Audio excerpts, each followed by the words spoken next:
कधी कुठं फेडतोय की माझं आम्ही कुठं तर फेडायला पण तुम्ही आम्हाला पैदा करून चूक केला. चूक केला ही चूक झाली आहे पहिलं.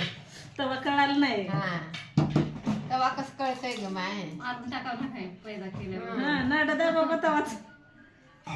अगं 4-5 जागेतून वाचले गे चक्क फेडोड तेव्हापासून. तेव्हाच मेला असतं तर लय नादर झाला असतं. लय नादर झाला असतो. कडूला अगं मुंबईला त्या लिप गाड्यात असं फुल भरलेला लिप गाला आणि त्याच्या तोंडाला अशी एवढी फळी उचलावलेली होती.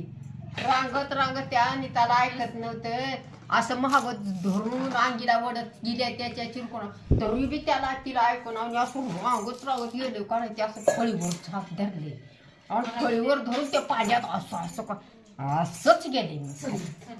3 बाऱ्या गेले मधी तेवढ्या पाताळात वरी आले चिरकुडारी आणि त्याला आम्ही 3ऱ्या मजलीवर वरी.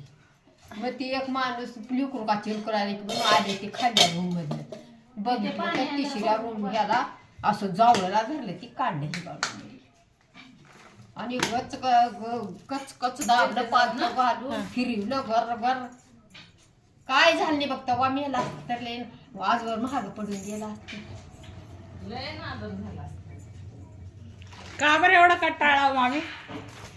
त्याच्या फळ पिऊन 4 बाऱ्या पडले. ही अवलाद आमचा जीव खाऊ लागली आणि माझ्या भावाला मर म्हणला. असंच म्हणते का हे अवलादी हाय म्हणून तर तुम्ही टिकला.